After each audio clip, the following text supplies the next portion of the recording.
Hi hello guys, நான் உங்கள் MS. இன்றைக்கி நம்ம பார்க்க போகிற வீடியோ பார்த்திங்கன்னா ஏர்டெல் ஃபைபர் பற்றி தாங்க. ஏர்டெல் எக்ஸ்ட்ரீம் டிவியோட டிடிஹெச் தான் இது. ஆக்சுவலாக 4Kவில் டால்பி அட்மோஸில் ஒரு நியூவாக கொடுத்துருக்காங்க. பார்க்கவே ரொம்ப சூப்பராகவே இருக்குது. ஆக்சுவலாக ஏர்டெல் டிடிஹெச் என்ன காமிக்கிறேன்னு பார்க்குறீங்களா? ஏர்டெல் ஃபைபரில் டிடிஹெச் சேர்த்து தாங்க பிளான் கொடுத்துருக்காங்க. நான் போஸ்ட்பெய்ட் ரொம்ப நாளாக யூஸ் பண்ணிகிட்டு இருந்தேன். அதனால் எனக்கு போஸ்ட்பெய்ட் சிம் யூஸ் பண்ணுறதுக்காக ஆஃபரில் ஏர்டெல் ஃபைபர் வித் டிடிஹெச்சோட 880 rupeesல மந்த்லி வர மாதிரி கொடுத்துருக்காங்க. பேக்கிங் என்ன இவ்வளோ மோசமாக இருக்குன்னு பார்க்குறீங்களா? ஆக்சுவலாக இந்த பேக்கிங் என்னோடய ஃப்ரெண்டு வீட்டிலேருந்து ஆக்டிவேஷன் பண்ணி கொடுத்தாங்க. அங்கேருந்து வாங்கிட்டு வந்தது தான். இதில் என்ன ஒரு ப்ராப்ளம்ன்ட்டு நான் பின்னாடி சொல்கிறேன். இந்த ஏர்டெல் ஃபைபர் பார்த்திங்கன்னா 40 Mbps ஸ்பீடில் கொடுக்குறாங்க. 5Gயில் ரொம்பவே நல்லா சப்போர்ட் பண்ணுன்னு சொல்லி தான் கொடுத்துருக்காங்க. நம்ம செக் பண்ணி பார்ப்போம். அதுக்கு முன்னாடி இந்த ஏர்டெல் ஃபைபர் சிம் அங்கேயே போட்டு ஆக்டிவேஷன் பண்ணி கொடுத்துட்டாங்க. இதுதான் ஆண்டனா மாதிரி இருக்கிறது. மேலே நாம் எக்ஸ்ட்ரீம் பாக்ஸ் இது மேலே வைக்கணும். ஆக்சுவலாக இன்னும் அன்பாக்ஸ் பண்ணால் நமக்கு தெரியும். இது அன்பாக்ஸிங்கிறத விட ஏற்கனவே பாக்ஸ் பண்ணது ஓப்பன் பண்ணியாச்சு. இதை நம்ம திரும்ப அன்பாக்ஸ் பண்ணியிருக்கோம். ஸோ இந்த ஆண்டனா தான் மேலே வைக்கணும். இதுக்கு அடியில் தான் சிம் ஆக்டிவேட் பண்ணியிருக்காங்க. மழையிலையோ வெயிலையோ இருக்கலாம்னு சொல்லியிருக்காங்க. ஒன்றும் ப்ராப்ளம் வராதுன்ட்டு. ஸோ இதை ஃபிட் பண்ணி நம்ம மேலே பண்ணணும். பட் இப்போ ஒன் டைம் ஆச்சு. நம்ம நாளைக்கு தான் பண்ண போகிறோம். முன்னாடியே எனக்கு வச்சுட்டு இருக்க முடியல. ஒரு தடவை ஆக்டிவேட் பண்ணிட்டு செக் பண்ணி பார்த்தலாம் முடிவு பண்ணிட்டேன். ஸோ இந்த ஆண்டனா பாக்ஸோட 10 மீட்டர் ஒயர் அவங்களே கொடுத்துட்றாங்க. இது லேண்ட் கனெக்ஷன் பண்ணுறோம் இல்லைங்களா, அது மாதிரி பின்னு தான். ஸோ நம்ம இதுதான் அந்த ஏர்டெல் ஃபைபர் கீழே நம்ம எங்கே வேணுமோ அங்கே வைக்கிறது.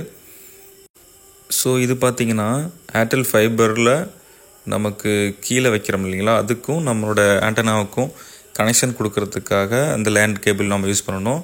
இது இந்த ஃபைபரோட ஸ்டாண்டு ப்ளஸ் ப்ளக்கின் பண்ண பார்த்திங்கன்னா ஃபஸ்ட்டு நம்ம ஃபைபர் கனெக்ட் பண்ணுறதுக்கும் ப்ளஸ் அந்த ஆண்டனாவுக்கு போகிறதுக்குனான லேண்ட் கனெக்ஷன் பண்ணுறதுக்கும் கொடுத்துருக்காங்க. அவங்க கைட் பண்ண மாதிரி நான் லேண்ட் கனெக்ஷன்லாம் பண்ணியாச்சு. ஸோ இந்த இடத்துல க்ரீன் கலர் வந்துச்சுன்னா 5Gன்னு சொல்லியிருந்தாங்க. ஏன் நான் ஃப்ரெண்டு வீட்டில் வச்சு ஆக்டிவேஷன் பண்ணேன்னு நான் சொல்கிறேன். ஆக்சுவலாக இதுதான் ஃப்ரெண்டு வீட்டில் நான் ஆக்டிவேட் பண்ண இடம். ஆக்சுவலாக அங்கேயே செக் பண்ணியாச்சு. சேலம் சிட்டிக்குள்ளேங்கிறதுனால 5G எடுத்தது. பட் நம்ம ஏரியாவில் எடுக்குதான் நம்ம பார்ப்போம்.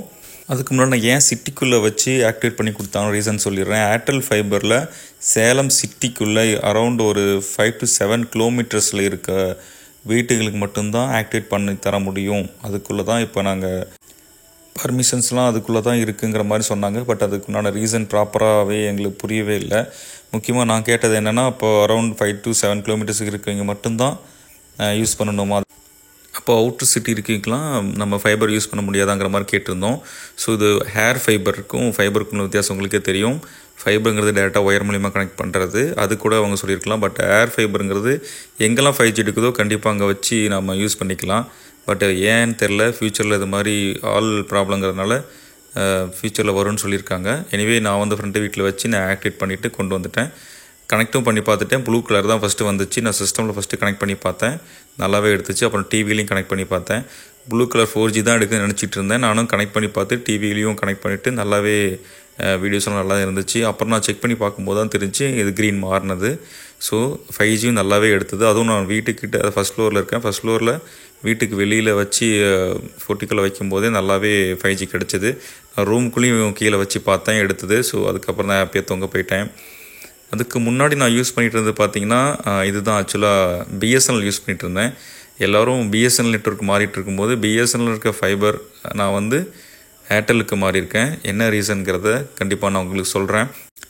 பிஎஸ்என்எல் பார்த்திங்கன்னா 30 Mbps ஸ்பீட் ஆக்சுவலாக ஒயர் மூலியமாகவே கொடுத்துருக்காங்க. அதுதான் நான் கிட்டத்தட்ட 1.5 இயர்ஸ்க்கு மேலே யூஸ் பண்ணிகிட்ருக்கேன். ஆனால் இப்போ ஏன் டிஸ்கனெக்ட் பண்ணேன்னா 1000 rupees per month. ஆனால் ஒரு சில டைமில் நெட்டு ரொம்ப ப்ராப்ளம் பண்ணிச்சு. அதை சரி பண்ணி கொடுத்துட்டு தான் இருந்தாங்க. இருந்தாலும் இப்போ ஒரு சில டைமில் நெட்வொர்க் ப்ராப்ளம் வரப்போ நான் இந்த இருக்குது பார்த்திங்களா மோடம், இந்த மோடமே புதுசாக மாற்றணுங்கிறாங்க. அது 2500க்கு மேலே வந்துச்சு. அதனால தான் நான் ஏர் ஃபைபர் ஜியோ வாங்கலான்ட்டு ஃபஸ்ட்டு ட்ரை பண்ணிகிட்டு இருந்தேன். அது 700+ டேக்ஸ் தான். பட் ஆனால் நான் ஏர்டெல் போஸ்ட்பெய்ட் இருந்ததுனால அந்த இன்ஸ்டாலேஷன் சார்ஜ் எல்லாமே டேரெக்டாக ஃப்ரீயாக பண்ணித்தரேன்னு சொல்லியிருந்தனால நான் ஏர்டெல் ஷோரூம் போய் செக் பண்ணிவிட்டு ஏர்டெலே வாங்கிட்டேன். இந்த கேபிள் வர ஒயர் பார்த்துருப்பீங்க. எல்லா வீட்லேயும் வீடு கட்டும்போதே பிளான் பண்ணி வச்சுக்கோங்க. மாடியிலிருந்து கீழே ஒரு 1.5 இன்ச் 1 இன்ச்சு 1.5 இன்ச்சு பைப் இது மாதிரி விட்டுக்குங்க.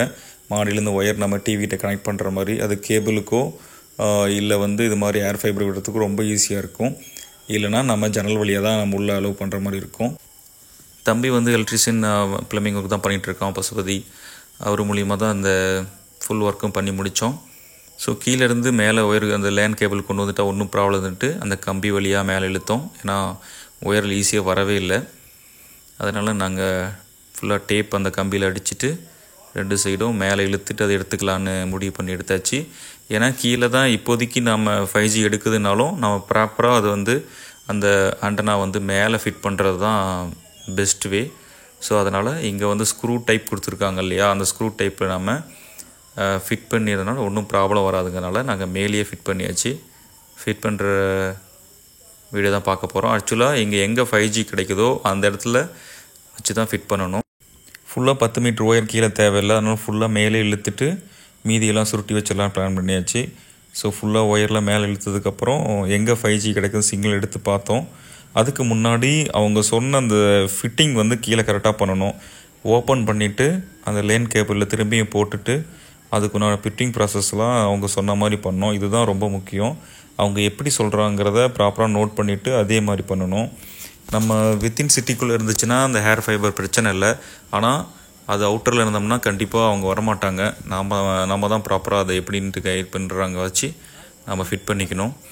இன்னொரு விஷயம் என்னென்னா, இது வந்து இப்படி இருக்க போகிறதில்ல. ஃப்யூச்சரில் கண்டிப்பாக இன்டெப்த்தாக எல்லா இடத்துக்குமே ஆள் போட்டு இது மாதிரி பண்ணுறேன்னு சொல்லியிருக்காங்க. பட் இது சேலமில் மட்டும்தான் இப்படியா இல்லை மற்ற டிஸ்ட்ரிக்ட்லேயும் இதே ப்ராப்ளம் தான் இருக்கான்னு தெரில. அப்படி யாராவது ஹேர் ஃபைபர் மற்ற இடத்துல இன்ஸ்டால் பண்ணியிருந்தீங்கன்னா உங்களோட எக்ஸ்பீரியன்ஸை கண்டிப்பாக எனக்கு ஷேர் பண்ணுங்கள். இந்த ஏர்டெல் ஃபைபர்னால எனக்கு என்னென்ன யூசேஜுங்கிறத நான் டீட்டெயிலாக சொல்லிடுறேன். நமக்கு அன்லிமிட்டட் 5G கொடுத்துட்றாங்க 40 MBPSல. அதனால் நம்ம ஒர்க் பண்ணுறதுக்கோ இல்லை டிவியில் கனெக்ட் பண்ணி நம்ம OTT மூலியமாக பார்க்குறதுக்கும் ரொம்ப ஈஸியாகவே இருக்கும். அது மட்டும் இல்லாமல் முக்கியமானது என்னென்னா DTH. அதுக்கு நம்ம டாடா ஸ்கை ஆல்ரெடி நான் யூஸ் பண்ணிகிட்டு இருந்தேன். 270க்கு மேலே பில் போயிட்டு இருந்துச்சு. அந்த 270 எனக்கு மிச்சமாயிருச்சு. அதுவும் நான் இதிலே ஆட் பண்ணதுனால எனக்கு ஒரு ப்ராப்ளமும் இல்லை. நீங்கள் சேம் டிவிக்கு தான் DTH ஃபிட் பண்ண கிடையாது. நான் கீழே ஹாலில் இருக்க டிவிக்கு தான் ஃபிட் பண்ணியிருக்கேன் அப்பா அம்மா பார்க்குறதுக்காக. மேலே நான் என்னோடய ரூமில் வச்சுருக்க டிவிக்கு நான் வந்து OTT ப்ளஸ் யூடியூப் இருந்தால் போதுன்ட்டு நான் வந்து DTH கனெக்ட் பண்ணல. OTTயும் 20 OTT நமக்கு ஃப்ரீயாக தராங்க. அதில் பார்த்திங்கன்னா அமேசான், நெட்ஃப்ளிக்ஸ் தவிர மற்ற எல்லாமே வந்துடுது. ஹாட்ஸ்டார்லேருந்து நமக்கு ஆஹா, சோனி லைவ், அது மாதிரி 20+ OTT நமக்கு தராங்க. அந்த லிஸ்ட்டு நீங்கள் ஏர்டெல் தேங்க்ஸில் போய் பார்த்தீங்கன்னாவே உங்களுக்கே தெரியும். ஸோ இதனால் நமக்கு என்ன மிச்சம்னா, நம்ம DTH தனியாக நம்ம ரீசார்ஜ் பண்ண தேவையில்ல. நெட்டு நம்ம வீட்லேயே தான் இருக்குங்கிற பட்சத்தில் நம்ம ஒர்க் பண்ணுறதுக்கும் ப்ளஸ் டிவி நம்ம OTT பார்க்குறதுக்கும் ரொம்ப யூஸ்ஃபுல்லாகவும் இருக்கும். போஸ்ட்பெய்டு யூஸ் பண்ணனால தான் எனக்கு ஃப்ரீயாக கொடுத்துருக்காங்க. உங்களுக்கு அதிகமாக இருக்குன்னு ரொம்ப திங்க் பண்ணாதீங்க.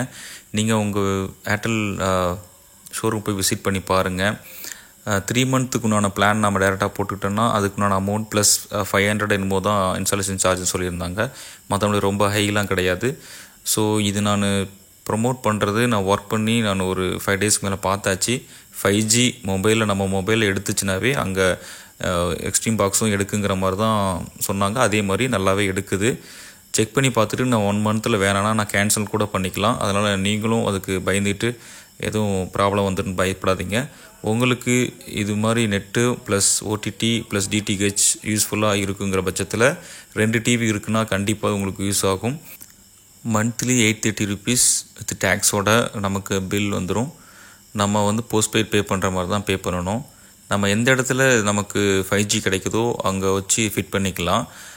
இப்போது க்ரீனில் வருது, சில டைமில் ப்ளூலேயும் வந்துச்சு, 4Gக்கு மாறுனுச்சு. பட் பயப்பட தேவையில்லை. நான் கால் பண்ணி கேட்டப்போ அது 1 ஹவர் கழித்து செட் ஆயிருன்னு சொன்னாங்க. அதே மாதிரியே 1 ஹவர் கழித்து க்ரீனில் மாறிடுச்சு. ப்ளஸ் அன்னைக்கு மட்டும் இல்லை, நான் ஒரு 2-3 டேஸ் இந்த ஃபுல்லாக நெட்லாம் செக் பண்ணிவிட்டு தான் இந்த வீடியோவை நான் போஸ்ட் பண்ணுறேன். நல்லாவே 5G கிடைக்குது. நம்ம மொபைலில் 5G கிடைக்கிற இடத்துல நம்ம வச்சோம்னா கண்டிப்பாக 5G கிடைக்குது. இந்த வீடியோ கண்டிப்பாக உங்களுக்கு யூஸ்ஃபுல்லாக இருக்குன்னு நினைக்கிறேன். ஏற்கனவே நீங்கள் ஜியோவில் எக்ஸ்ட்ரீம் ஏர் ஃபைபர் ஏர்டெல் யூஸ் பண்ணியிருந்தீங்கன்னா கமெண்டில் சொல்லுங்கள். நெக்ஸ்ட் வீடியோவில் பார்ப்போம். அன்டில் தென் நான் உங்கள் MS. Bye guys.